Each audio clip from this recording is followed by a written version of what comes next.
Hello, coming to you a couple days late this week with a weekly reflection. And to be totally transparent, I am late getting to the weekly reflection because I was feeling a little bit paralyzed by perfection. I had a post that I wanted to put out and I just couldn't get the graphic design right. And I am not a designer, so I'm often relying on templates and things like that. And I just couldn't get it. So I became paralyzed by that. And I produced nothing for this type of content, I think for a whole week.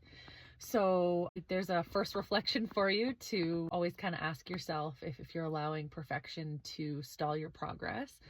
So on to the actual reflection for this week. I'm just kind of going to be giving you all the inside details on the things I'm struggling with right now. I am somebody who tends to struggle with over responsibility. So not only do I take responsibility for myself, but for how other people are managing, perceiving things, the environment around me, all of that kind of thing.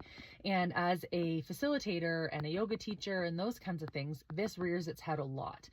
And I'm very blessed to have a lovely colleague and friend who often reminds me that I can only control how I show up. I can't control how people receive my message. I can't control that mistakes are going to happen.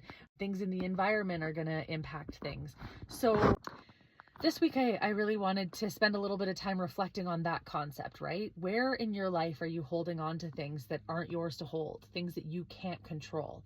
And where can you release the need to hold on to more than what's yours to hold? What can I look at and say, you, me, whatever, look at and say, I can only control that I show up as the best version of myself I possibly can. At times, what that looks like is going to fluctuate because we're human.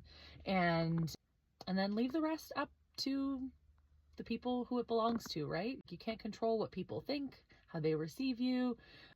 You can't control if people like you, all of those kinds of things. And so let's spend a little bit of time this week and in the future, of course, thinking about, what am I trying to shape that's not mine, that I can't control? Where can I choose to just show up and do my best, let everything else be what it will be? It's obviously you're much easier to say it than it is to do it, but I wish you well and have a beautiful week. I will see you back next Monday for weekly reflections.